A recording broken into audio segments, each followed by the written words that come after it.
Hi, my name is Bryn, and I'm a physical therapist at Connect PT. My name is Becca, and I'm also a pelvic floor physical therapist at Connect Physical Therapy. We wanted to take a few minutes to discuss performing Kegel exercises to enhance male sexual function following removal of the prostate.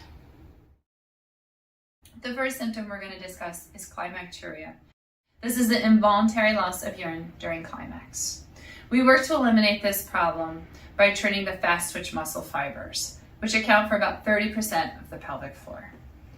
In order to train these muscles, we perform quick flicks or quick Kegels. So you contract the pelvic floor for about 1 second and then you're already relaxing it. And we have you train these in rapid succession, so 10 in a row is a set. These muscles also work to prevent loss of urine during coughing, laughing, sneezing, positional changes, so they're an essential part of your post-operative rehabilitation program. We just spoke about performing quick flicks, which are activating the fast twitch muscles of the pelvic floor. And they comprise 30% of the muscle fibers therein. So now we have to focus on the other 70% of the muscle fibers, which are endurance or slow twitch muscles. And what these muscles do is they allow blood to enter the penis and they allow the blood to remain there and not escape. And this results in more rigid erections. So the cueing that we would tell a man to focus on the endurance training for his pelvic floor would simply be to hold a Kegel exercise for 10 seconds and then release.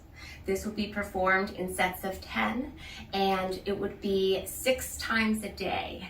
So generally for the long endurance exercise, we will want this to be performed 60 times daily in standing. Before surgery, you had 3 mechanisms to control continence of the urinary system. After surgery of the prostate, you're left with one, and that is known as the external striated urethral sphincter. This muscle is under voluntary control, which means that in order to stay dry, the brain must consciously work on the sphincter to activate it to prevent the flow of urine out of the penis during regular and very basic activities. We would instruct a man who wants to strengthen his external urethral sphincter to perform a Kegel accurately by using the following terminology. We would say, hold in your pee, or we would also say, pull your nuts to your guts. In other words, pull the testicles upwards into the body. We used to use the terminology shorten the penis, but we found that there isn't a man on the planet Earth who wants a shorter penis. Here at Connect Physical Therapy, we can use the ultrasound to help train men to perform their Kegels to reduce their symptoms of erectile dysfunction.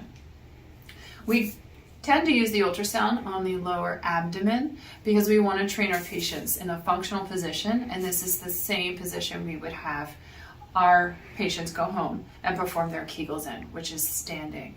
If someone cannot coordinate a Kegel properly, we would start in laying and we can use the ultrasound on the perineum.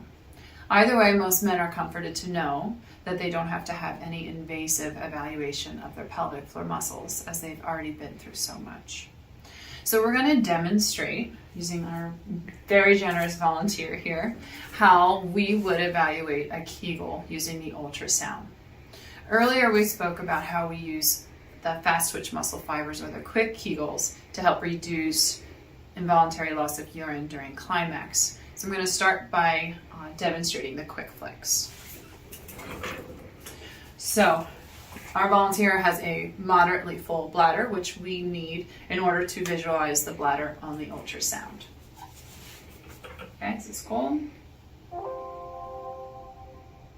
So we can visualize the bladder base on the ultrasound, and then following the cueing, as Becca already instructed, we would have him try to do a Kegel, or think about stopping the flow of urine, and then think about nuts to guts, and try to lift up. Good, hold, and let go. So we make sure he knows what he's doing.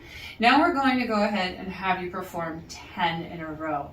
As soon as you have that pelvic floor muscle contraction up and lifted and you see the bladder base elevate, you're going to let go and relax and then repeat it. And we would time how many or how long it took him to do 10 contractions. Are you ready? Go ahead.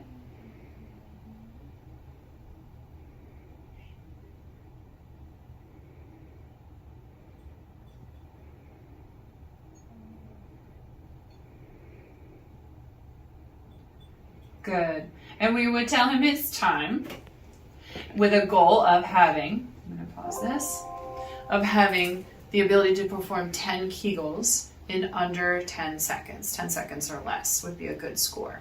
So if he took longer than those 10 seconds, we would set a goal and we would work on training those pelvic floor muscles to be able to contract and relax more quickly. And that would improve that urinary dysfunction during climax. The quick flicks are difficult, as you saw, because it's difficult to contract and relax. The endurance Kegels are a little bit harder because you have to hold. So we'll just demonstrate one of those, but again, I would have him perform 10 in a row and see if he could hold those Kegels for that full 10 seconds, 10 in a row. And we could get a baseline measurement of his strength and work from there. Okay, ready? Mm-hmm. Feel that ultrasound gel again. We're gonna visualize the bladder. We can see the bladder base there. Go ahead. Yeah, good, hold. 3, 4, 5, 6, 7, 8, 9, 10, and let go and relax. Very good. So again, we would do this in standing because this is what the research says will benefit him the most with his strength training, is to perform these in standing with increased repetitions throughout the day. So as stated before, we would do 10 quick flicks, and then we would do 10 10-second endurance holds. We would have you do 6 sets of these throughout the day, so that is 120 Kegels. In summary, we would have our patients doing 120 Kegels in standing a day. The quick flicks would make up 60 of those. So 6 sets of 10 quick flicks. And then we would have the other 60 be the endurance. So a 10-second hold, a 10-second rest, repeat that 10 times in a row, 6 times a day. So if you're a guy who's had his prostate removed, it's important that you find a pelvic floor physical therapist who can help you address your urinary needs, but more importantly, your sexual function.